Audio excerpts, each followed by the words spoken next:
Well, we'll have a warm start to our weekend, but our temperatures are going to be doing a little bit of a roller coaster. I have more on your weekend forecast as well as a long-term forecast coming up. Plus, a shocking attack in a downtown Pensacola parking garage. 2 men, both in their 70s, brutally beaten. Right now, police are searching for the suspect. The White House is feeling the pressure from courts and lawmakers over its immigration crackdown. I'm Rebecca Castor with more on the latest setbacks. First on the Gulf Coast with breaking news and weather. Fox 10 Midday starts now.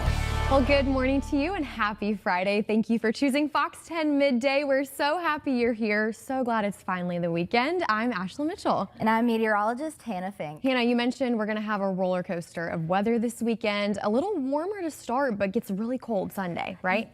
Basically, that's the best way to sum it up is our temperatures are doing this little roller coaster. We're going to have a warm start to the weekend and then a chilly Arctic blast come through at the end of the weekend. But going into Christmas, then we have a long-term warming trend. So our forecast is basically doing this for over the next 12 days, but it's okay. We're used to that by now. We're used to this. It's winters along the Gulf Coast. But right now outside it's looking absolutely beautiful. Lots of sunshine, getting close to that 70-degree mark in some areas. It's going to be a warm day today, above average basically for the most part. We'll be near the upper 60s, lower 70s, and this time of year we're usually in the mid 60s. So temperatures right now across the area: 67 degrees right now in Mobile, 70 in Gulf Shores, 63 in Navarre, 56 in Bruton, 64 in Monroeville, 62 in Chatham, and 66 degrees in Lucedale. And our temperatures are going to continue to climb during the lunchtime hours. Specifically, we'll be grazing 70 degrees. Some of us will get to 70 degrees, but by this evening we'll be in the lower 60s, getting into the upper 50s by the 8 o'clock hour.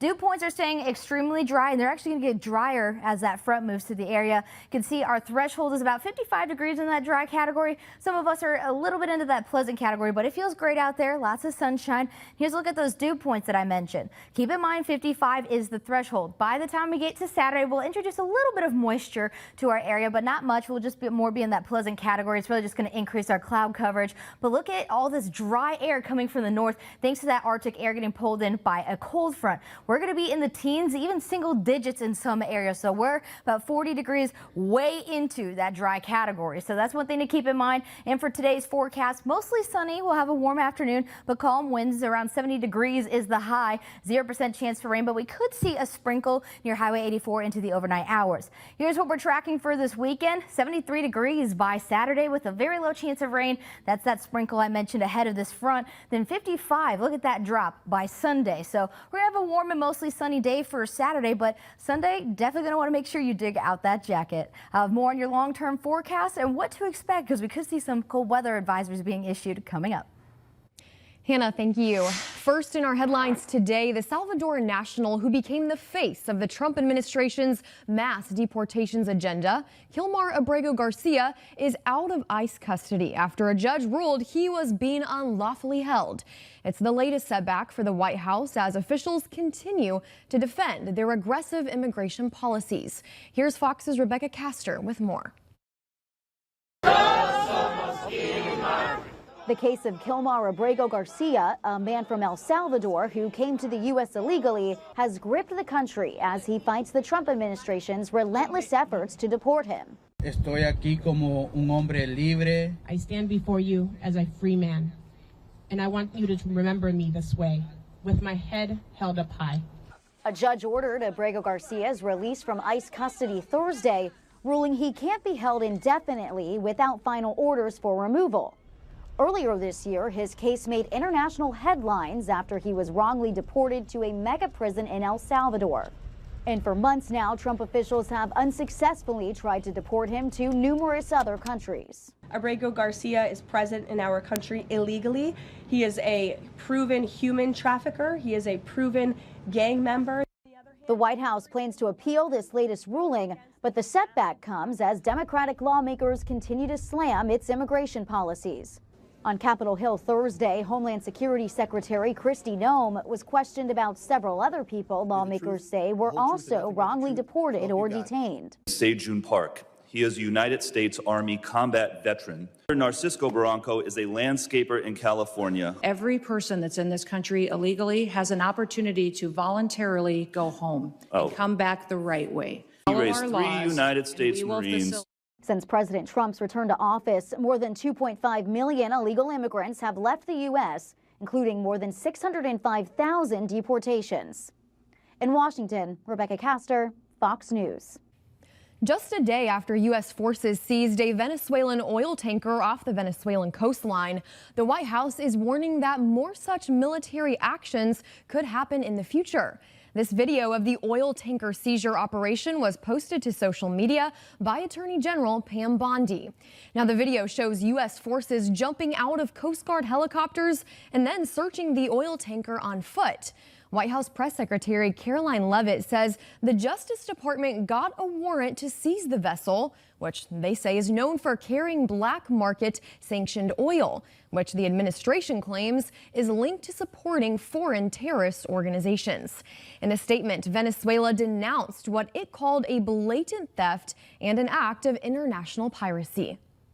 Well, in your local news now, police are investigating a fatal crash involving one pedestrian. Here's a look at that scene from earlier. It happened around 7:30 last night on North Broad Street near Dauphin and St. Francis Street. Mobile police say a man was struck by a car and was taken to a hospital where he later died. Police telling us they will release more information, including the man's identity, later this morning. We'll keep you updated once we learn more. And meanwhile, a deadly crash shut down US 98 in Escambia County for more than 3 hours Thursday afternoon. A 41-year-old Pensacola man died at that scene. We're told a woman riding with him was airlifted to a trauma center with life-threatening injuries. The Florida Highway Patrol says it all happened just after 2 p.m. at the intersection of Aileron Avenue. Troopers say the man was driving a Toyota Corolla when he tried to turn left onto US 98 but failed to yield to oncoming traffic. Now, a loaded tractor trailer heading east on US 98 hit the car. The semi-driver tried to brake and avoid the collision, but the rig struck the Corolla on the driver's side. Both vehicles came to rest about a block east near Aaron Drive. The semi-driver was not hurt, but the investigation continues this morning. And then listen to this. The search continues for the suspect accused of attacking 2 men. Police say it all happened in a parking garage in downtown Pensacola. They say moments before the incident, the suspect was seen on video leaning on the victim's truck before he suddenly turns aggressive. Police say the suspect shoved the man multiple times. That video on your screen there. Authorities say the man hit his head as he fell onto the sidewalk, while the victim's friend appears in the camera's view, sees what's happening, and dials 911. Police say that's when the suspect left the garage, but the man's friend followed close behind until the attacker turned on him, repeatedly hitting him in the head and face. Police say both victims are in their 70s. We don't believe it had anything to do with the age, although this could be an enhanced penalty in the state of Florida because of the age difference. Now, if you recognize the suspect or know anything about this case, please call Pensacola Police. And then a brief standoff in Mobile ends with the arrest of a suspect wanted in connection to a shooting in Foley. This picture taken moments after Mobile County Sheriff's deputies caught up with James Everett. Police say Everett shot another man after an argument inside the man's home on Linda Court. We know that they're acquainted somehow. We're still following up on the extent of their relationship. We're told the victim is now in stable condition after surgery and expected to make a full recovery. According to Mobile County jail records, Everett has been in and out of jail since 2009. In fact, we're told he was just let out of prison in March after serving time for different robbery charges. He was also on parole at the time of the shooting. Everett is charged with assault first, and police say more charges could be coming. Well, it's a day of celebration. Caps and gowns are filling the stage as another class of college graduates achieve their dreams. Shortly, we'll take you to the ceremony and share in the excitement coming up. Plus, dramatic rescues are underway in Washington state. The Coast Guard pulling people from rooftops there. We'll tell you what caused the disaster, but before we go, Hannah, a quick check on our weather here. Well, if you like the warm weather, we will have it for the next 48 hours, but Monday and Tuesday are looking a little different with extremely cold weather where we could see some cold weather advisories being issued. We'll have more on that as well as your long-range forecast and your weekend forecast coming up after this break. Welcome back. Years of hard work and dedication paying off for hundreds of students at the University of South Alabama. The university is holding its fall graduation ceremony this morning. My friend Stephen Moody is there right now. And Stephen, their guest speaker is a familiar face. Yeah, hey, that's right. We just walked out of the Mitchell Center here at the University of South Alabama as this commencement ceremony continues here behind us. And as we're walking out, we actually got word from the commencement speaker, who is Alabama Republican Senator Katie Britt. Now, Katie Britt is here to also receive an honorary degree here from the University of South Alabama. And she spoke about the leadership of the school and how students have been able to get all of the tools that they need to succeed. And speaking to this class of over 1,300 graduates who are receiving degrees today, she said that she hopes that they take this experience and they're able to do so much more with it after they receive their degrees. Now, speaking to some of the students here that were waiting in line before they walked out today, and they said that it's a breath of relief after so many years of studying and hard work and cramming and everything that goes into the college experience, that they were here and they couldn't believe it. They also spoke about their support systems and having their family here and what that means to see so many familiar faces in the crowd as their names are called. So that all goes with that nostalgic feeling of getting your college degree. So we're just so excited to be here today. We mentioned the 1,300 graduates who are graduating today here. Of them, the school says that 9 of the students are graduating with a 4.0 grade point average. And they also say that 32 are graduating summa cum laude, 49 magna cum laude, and 66 are graduating cum laude. So a ton of talent, as always, coming out of the University of South Alabama. We'll have more with the graduating class here coming up a little bit later during our 4 and 5 o'clock hours. But for now, reporting live this morning here outside of the Mitchell Center at the University of South Alabama, Stephen Moody, Fox 10 News. All right, Stephen, and a huge congratulations to those graduates today. Well, the effort to keep health care affordable flatlined on Capitol Hill. Both the Democrat and Republican solution failed to get 60 votes. Not having voted in the affirmative, the motion is not agreed to. And with that, the fight to keep health care premiums from spiking is dead on arrival. The Democrats' plan would have extended expiring subsidies for 3 years, while the Republican version focused on bolstering health care savings accounts. Neither survived, and the finger pointing has already begun. Senate Republicans just shoved the American people off the side of a cliff with no parachute and with an anchor tied to their feet. Chuck Schumer is not sincerely interested in lowering health care costs for the American people. He's putting this vote on the floor knowing that it will fail so he can have another talking point that he can throw around.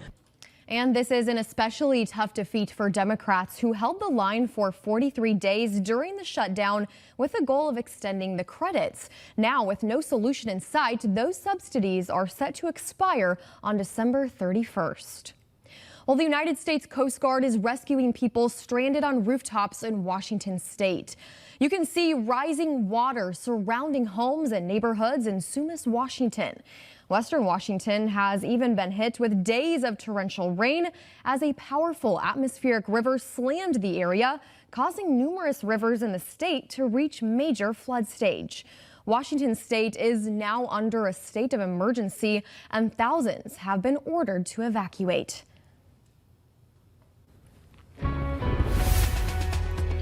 Here is a live look outside. No cam, excuse me, no cam, my bad. Let me get my show actually in order real quick. Here we go. Full weather headlines right now. What we're tracking for today, a warm trend is continuing on for the beginning of our weekend. So here we are. We have a warm start to the weekend. An Arctic blast arrives Sunday night, and then dangerously cold weather shows up Monday and Tuesday morning, where we could have some cold weather products issued by the National Weather Service. As you head out the door over the next few hours, we're going to see plenty of sunshine and that warm up to close to 70 degrees. degrees, which is above average for this time of year, and an increase in cloud coverage as well, as we have a little bit of moisture arriving into our area due to a wind shift out of the south. So forecast highs across the area: 70 in Mobile, 69 in Gulf Shores, 69 in Navarre, 71 over in Crestview, 69 in Evergreen, 69 in Calvert, and 68 degrees over in Leakesville. For after school plans today, those kiddos are definitely going to want to make sure they stay hydrated. We'll still be in the upper 60s starting at 2 o'clock, making our way down to the mid 60s by 4 o'clock. Partly cloudy skies and a warm day at that. But here's what we're looking at for tonight. We could see a brief rain shower, only a 10% chance. It's going to be a brief sprinkle near Highway 84. The majority of us are staying dry. We have that southeast wind around 4 miles per hour, which is helping increase our cloud coverage as we introduce a little bit of moisture into the forecast for tonight. But other than that, it's going to be a quiet and warm night across the entirety of the Gulf Coast. But the big thing we are tracking, we could see some patchy fog develop into the overnight hours. Some areas seeing some dense fog. You did just see that on our enhanced fogcast into tomorrow morning. Then once that sun starts to rise, then it'll slowly dissipate throughout the entirety of the morning. So 8 a.m. is really when we'll start to see some of that fog lift. But another big thing we're tracking is Arctic air moving in. We have a cold front entering Sunday night, and that's pushing this cold Arctic air into our area Sunday night into Monday and Tuesday. So we're going to see well below average temperatures, especially in the morning. Dangerously cold temperatures, including a wind chill value in the teens. So that's one thing you want to pay attention to. Remember your 4 Ps as well. Temperature changes, as you can see, we are well below average for our Monday and Tuesday, around 13 to 18 degrees below average. Then that doesn't last very long. We do have a warming trend starting on Wednesday, and that'll last into the long term. So going into this weekend, we have that warming trend, ending the weekend, a cold Arctic trend, and then a long-term warming trend as we get towards Christmas. But forecast lows on Monday, this is the most concerning. Lower 20s in our more inland spots, mid to upper 20s getting closer to the coastline. But here's that temperature outlook. This is from the Climate Prediction Center. You can see we're going to have a warmer than average Christmas. We're well into that shading there. But here's our 7-day forecast, what we're really paying attention to. 70 for a high today. Could see a brief sprinkle on Saturday and Sunday with that increase in moisture and maybe some rain ahead of that front. Then that front settles in Monday night, 25 for a low. And then be cautious. We may see some cold weather products issued by the National Weather Service. We will keep you updated here at the Storm Tracker Center. Then on Wednesday, we get back into the long-term warming trend, which you can also see in the 10-day forecast. Will be in the mid-60s, closer to 70 degrees in that long-range forecast. All right, Hannah, thank you for the update there. Online shopping may save you some time during the holidays, but consumer advocates say it also opens the door for scammers. Before checking out, they urge you to verify who you are buying from and whether the site is legitimate. Advocates also say that one of the biggest risks is impersonation sites, basically fake pages designed to look like major brands. But with all the scams going around, the FBI has some tips you can take heed to. Go to their main website. They're going to be advertising that sale on that site. Don't just click on a link that pops up in a search engine, because that search engine can take you to a malicious malware site that's only goal is to collect your payment information. Always a great reminder there. If you or a loved one believes that you are a victim of a scam, report it to the FBI's Internet Crime Complaint Center, where you can find it on their website.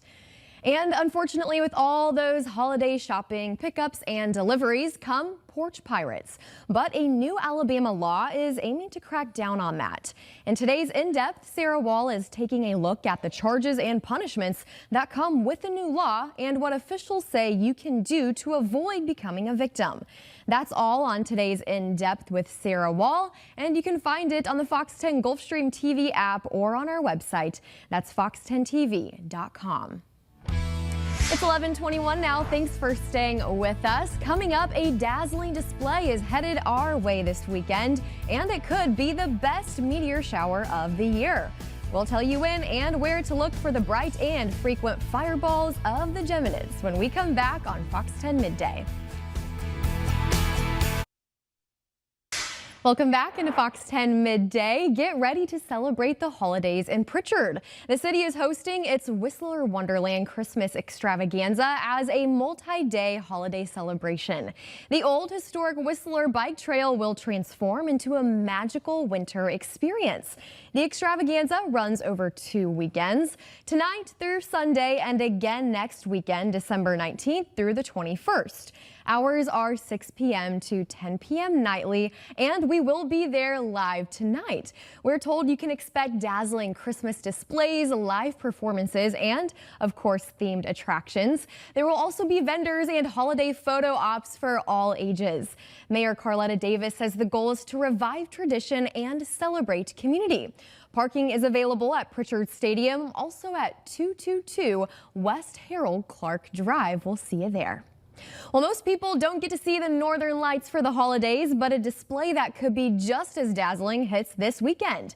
What will probably be the best meteor shower of the year peaks Saturday night.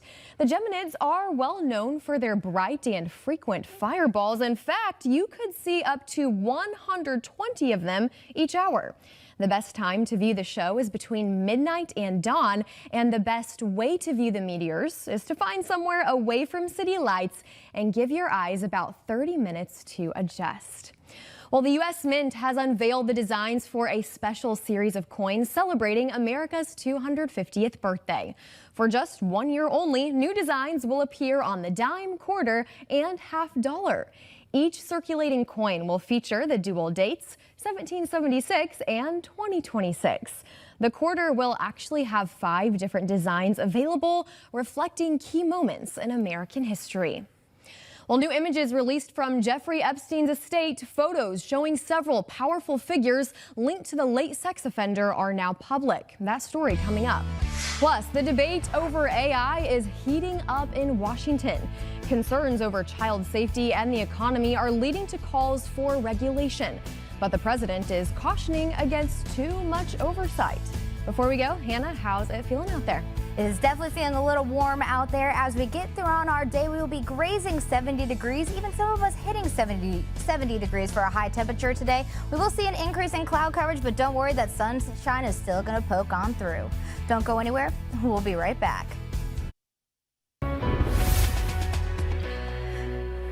Taking a live look outside over at Fairhope Pier. It's a quiet and calm day across the Gulf Coast. A very calm day at that. Not really any wind you can see there on that American flag. That's going to be the story for the rest of us here. Let's take a look at our current conditions. Right now, Mobile Regional at 67 degrees. We have downtown Mobile at 62 degrees. Then 68 degrees over in Fairhope, 65 degrees in Evergreen, and 63 degrees in Pensacola. Lots of sunshine to go around. We'll have an increase in our cloud coverage as we go into this afternoon, but our almanac shows we are actually above average by about 6 degrees. Usually on this day, we're usually seeing temperatures near 64 degrees. We're forecasting 70, so it's going to be a little warm out there. Our lows are right where they're supposed to be. Luckily, it's not warm enough to be near 81 degrees, which was the record set in 1971. Forecast today across the entirety of the area, we're going to see mostly sunny skies with some partly cloudy skies as we get into the afternoon. 71 for a high in Van Cleve, 70 in Lucedale, 69 over in Leakesville. Looking at our more inland spots, we'll see 69 for a high in Evergreen, 70 in Bruton, 68 in Monroeville, 68 in McIntosh, and 67 degrees over in Coffeyville. Moving into our Mobile and Baldwin County areas, we'll see 70 for a high in Mobile, 69 in Mount Vernon, 70 in Tanner Williams, 63 in Dauphin Island, 68 in Fairhope, and 71 degrees over in Seminole. And then Northwest Florida, more of the same. We'll have 69 for a high in Milton, 69 in Navarre, 69 in Crestview, 67 in Destin, and 71 over in Cantonment. For evening practice, make sure those kiddos are staying hydrated. It's still going to be a little warm, but it's going to be a nice evening overall. Not really going to see any rain unless you're near Highway 84. We could see a brief sprinkle around 9 o'clock, but we're going to be staying dry, 62 degrees by 5 o'clock, getting into the 50s starting at 7 o'clock. A quiet and mild night with mostly clear skies.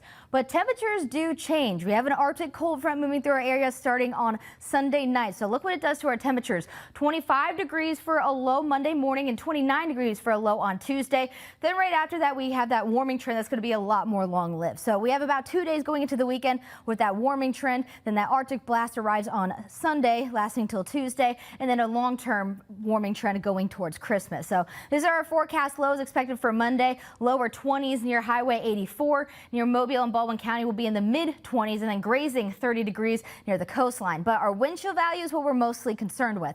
You see this gradient of blue pushing down? That is that front moving through Sunday night. Now look what it does to our wind chill values. Wind chill values are how we feel the cold air on our skin. We'll be near the teens across the entirety of the area. As you get closer to the coastline, lower 20s. That is very dangerous out there. This is when you need to remember the 4 Ps. And we're going to see those teen temperatures into early Monday morning, barely even breaking 40 degrees throughout the entirety day of Monday. And then the same thing will go into Tuesday as well, just slightly warmer, but those wind chill values will still be a concern. So this is what we're going to see for our cold weather criteria. The National Weather Service is already saying we're probably going to see some products issued as we get closer into the weekend. 20 degrees or lower. That includes the wind chill values where we can see cold weather advisories being issued. And then in the lighter blue shade, darker blue shading is 25 degrees or lower near our coastal communities.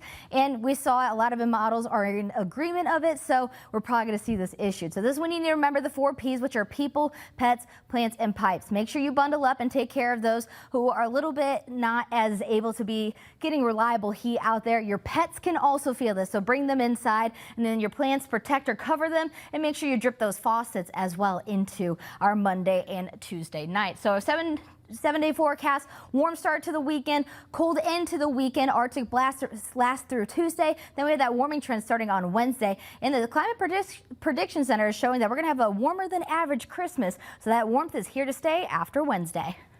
Hannah, thank you. This year's rise in artificial intelligence hasn't come without its concerns. Fox's Madeline Rivera has the latest on the debate in Washington over how much to regulate AI. One day after Time magazine named the architects of AI this year's Person of the Year, a nod to the massive increase in artificial intelligence use over the past 12 months, concerns are mounting in Washington over how much to regulate the growing technology, if at all. There's big questions about child safety and guardrails. Those concerns are a reason why this week House Democrats announced a new AI commission to look at the impacts of AI on the economy, safety, and health, and consider establishing federal regulations. This as President Trump cautions against regulating AI too much. There's only going to be one winner here, and that's probably going to be the U.S. or China. And right now we're winning by a lot. Instead, the president signed an executive order Thursday limiting the ability of states to regulate AI. This is common sense. White House AI czar David Sachs stressed the importance of a regulatory approach that's also pro-innovation. You've got 50 states running in 50 different directions. But Democrats say the Trump administration and its threats to withhold certain grants from states with AI laws it doesn't like goes too far. You should work with Congress, not threaten states. The president says he supports some federal regulations, but tasked his AI czar with first creating legislative recommendations to establish a national AI framework. In Washington, Madeline Rivera, Fox News. And here at home, some new jobs could be coming to Alabama soon. According to Alabama Senator Tommy Tuberville, he's been working with President Trump and the Federal Housing Authority director to move the offices of Fannie Mae from California to Alabama. Senator Tuberville says Fannie Mae is the largest mortgage financiers in the world. According to reports from our sister station in Birmingham, Fannie Mae's San Francisco office will relocate to Birmingham. Now, they say the goal is to reduce cost and improve service in the Southeast. We're told the office will likely open early next year. Well, Tesla suffers a sharp sales drop. The most stressful airports in the world, Costco is shattering records, and 'tis the season for sports. Here's Fox's CJ Papa with today's business headlines. Tesla sales in the U.S. dropped to a near 4-year low in November after federal tax credits for electric vehicles ended, even though it launched more affordable versions of its best-selling EVs. Cox Automotive tells Reuters Tesla sales fell nearly 23% in November. A study conducted by a travel insurance company revealing Newark International is the most stressful airport in the world. Also in the top 5 are JFK in New York City and Chicago's O'Hare. The rankings are based off of factors like security wait times and flight delays. You may have a hard time finding a parking space at Costco.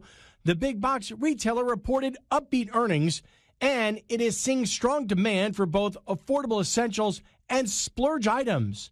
Costco also says sales are being helped by same-day delivery from Instacart, Uber Eats, and DoorDash. And a new survey reveals 1 in 4 Americans plan their Christmas Day around watching a big game. As a result, the timing of gift giving, meals, and family visits depend on when NFL games kick off or which matchups dominate the NBA schedule. Football is the clear Christmas favorite as more Americans surveyed associate the holiday with the NFL over the NBA. CJ Papa, Fox News. Listen to this. Some luxury home buyers are looking for homes that are really move-in ready with all the furnishings, dishes, and cookware and essentials. The Wall Street Journal says more than 50% of luxury sales in some areas are fully furnished, which is up from about 25% pre-COVID. The deals are more common for secondary residents, and buyers are looking for convenience, and they're not as attached to the furnishings. All right, robots, meet meal delivery. A new autonomous delivery service just launched in Alexandria, Virginia. Fox's Josh Rosenthal explains how it works. Make way, sub sushi, or who knows whatever else is coming through. It makes no sense to deliver a 2-pound burrito in a 2-ton car. As of Wednesday, autonomous sidewalk delivery company Serve Robotics is on the move in parts of Alexandria. It's technology that's already launched in cities including LA, Chicago, and Atlanta. And Yadiel Diaz tells us it operates at what's called level 4 autonomy. That means that it has its own brain in the back of the robot that works with AI to determine whether it's a left or right, down this part of the sidewalk, down that part of the sidewalk. And then where exactly it goes is a conversation they have with their operator partner, in this case, Uber Eats. Thursday, while some of our four-legged friends did seem a little skeptical of the tech, most people we spoke with did not. If there was an option to try having a robot deliver food to my house, I would try it. We were thinking along those same lines. All right, we are now going to see if we can get a little robot delivery ourselves. We have to get a little lucky because you're not guaranteed robot delivery. Could be a human. Placing order now. Okay, order received. Still not sure if we're getting a robot. But soon thereafter, after following a couple of tips the company gave us, including ordering from a restaurant that was less than a mile away and verifying that we were good with an autonomous vehicle delivery, we found out we were. It says, Serve Robot Jonathan. I think they named the robot Jonathan. Then, only about 20-ish minutes after we'd ordered, Jonathan has arrived. Here we go. No kidding. There it is. One spicy tuna roll. Thank you, Jonathan. Right now, locally, Serve Robotics is only here in Alexandria. However, the company says they do hope to expand to other parts of the DMV as well.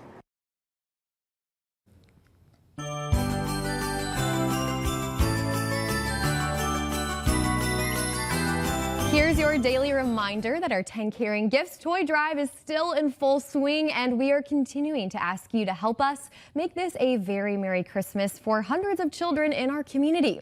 We're teaming up once again with VOA Southeast, Mercedes-Benz of Mobile, and several other community partners to collect toys. We're looking for new unwrapped toys for children and great gifts for teens.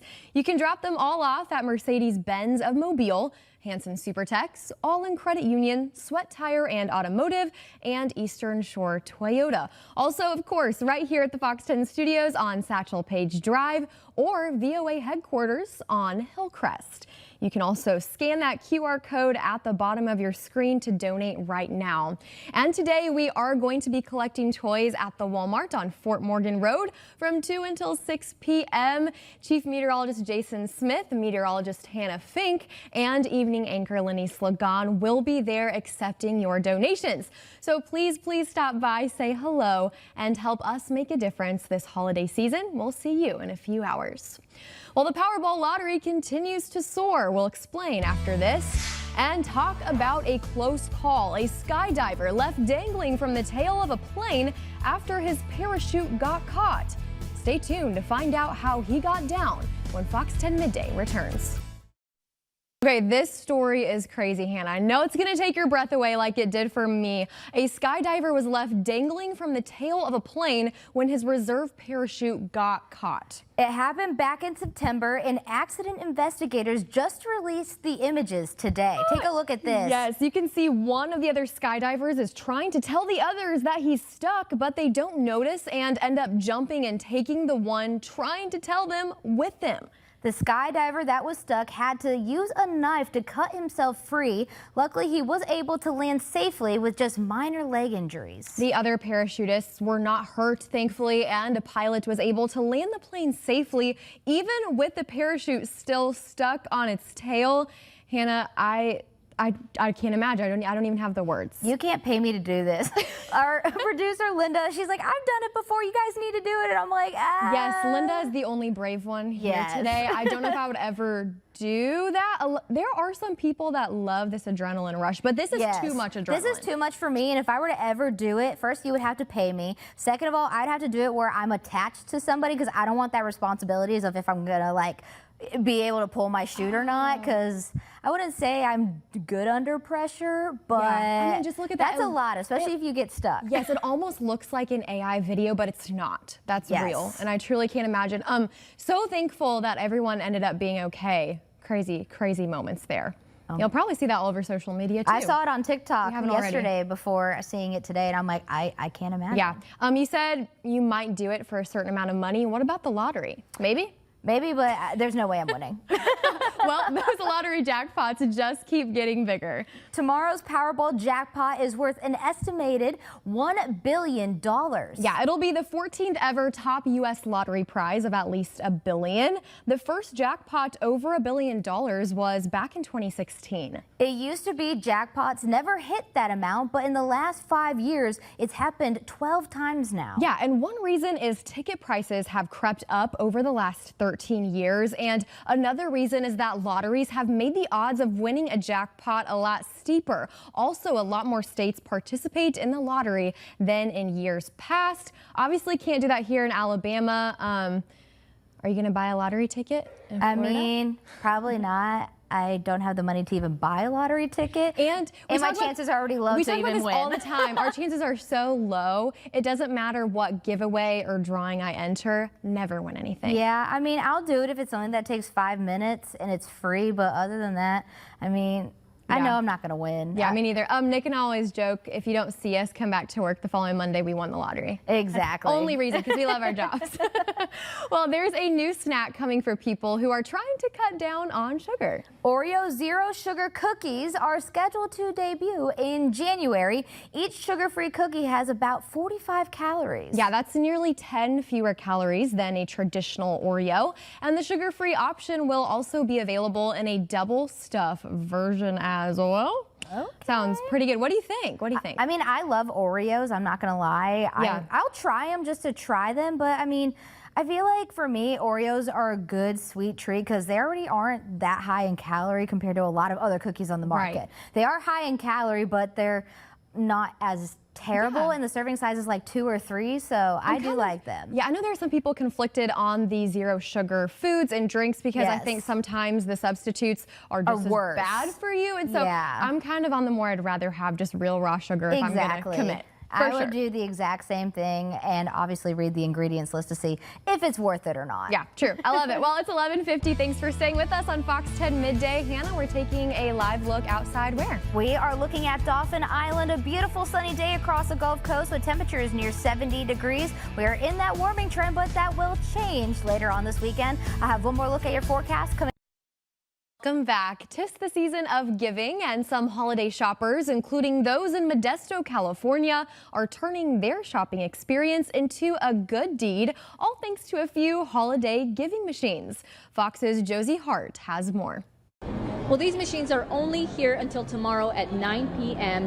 The problem is not too many people know they're here, and the organizers are trying to get as many people as they can to take on the challenge before time runs out. Simply type in 777 and it populates every single one out there. Tucked inside the Vintage Fair Mall, these giving machines are giving holiday shoppers a chance to turn a quick trip to the mall into an act of kindness. Inside the machines, donation options range from shoes to food to birthday gifts for a child in need. Every item in this machine has a story with it. And with the 777 challenge, which is a chance to give one of everything, organizers say just a few button presses can make a huge impact. This is when people are wrapping up the end of the year donations, and this is a way for 5 nonprofits, including 2 international nonprofits, to be affected and for families to get blessed directly. Everything goes 100% to the clients that we're all serving.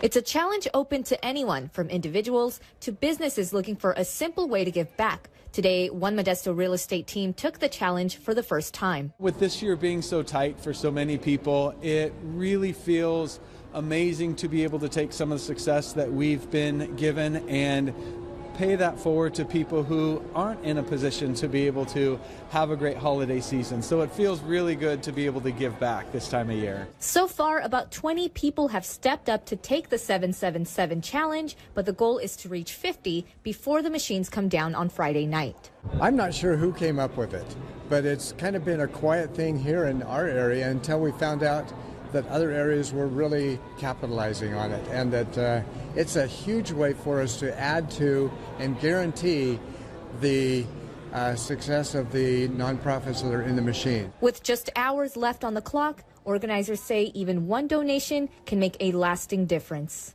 We only have 2 days left. Please come to the giving machines and make your contribution now. Even if you don't make it to these machines on time, you can still make a donation at lighttheworld.org. That is it for now. We are reporting here in Modesto, covering local news that matters. Josie Hart, Fox 40 News. So precious. Machines for Good. I love seeing all of the creative ways that people come up with to give during the holiday season. Yes, my favorite TikToks right now are the angel tree ones. Yes, I love seeing those. I see so many people like using the money that they make off of TikToks to go do something good for children who don't deserve it. My favorite one I just saw was a dad. He was telling his kids how, you know, they always go on vacation and they get their kids gifts all throughout the year. So they take the money and give kids who are less like fortunate and take that to buy them presents while they do vacation. That's so incredible. We get to see some really amazing stories this time of year. Yes, we really do. But here's what we're looking at for the forecast. Today is going to be mostly sunny out there. Another warm afternoon. The winds are calm. We're not really going to see any wind, but any rain, but the winds are coming out of the south, increasing our cloud coverage as we bring in a little bit more moisture. So going into this weekend, we have a short warming trend, 73 degrees for a high on Saturday. Could see a brief sprinkle or two near Highway 84 as that front approaches, where we will have an Arctic blast to end the weekend. So here's your reminder to remember the 4 Ps. You have people, pets, plants, and your pipes. Make sure your pipes are wrapped or dripping. Plants are covered or brought inside. Your pet, if you can feel it, remember your pets can feel it. So bring them indoors and make sure you help out neighbors who are a little bit more vulnerable to the cold. So our 7-day forecast, like I mentioned, a warming trend to start the weekend, an Arctic blast to end the weekend lasting until Tuesday. Then a long-term warming trend comes in on Wednesday. We get back to near 70 degrees. That's going to last into the 10-day forecast as well. We're probably going to have an above average Christmas this year. So the cold is going to be a little bit more on the short-lived side. We could see some rain later on this coming week, but look at those temperatures. It is going to be warm out there and perfect for us because we're from the Midwest where it's always cold and snowing. We'll take it. Our Christmas. families will be experiencing snow. We'll have the sunshine. I always like to make them jealous every single year. Really quickly before we go, Hannah, you will be out in Gulf Shores for our 10 Care and Gifts toy drive today. Yes, I will be. Me and Chief Meteorologist Jason Smith and Lanice Lagom will also be out there, so make sure you come say hi and participate in a great cause. All right, thanks for watching Fox 10 Midday, taking a live look outside. Happy Friday.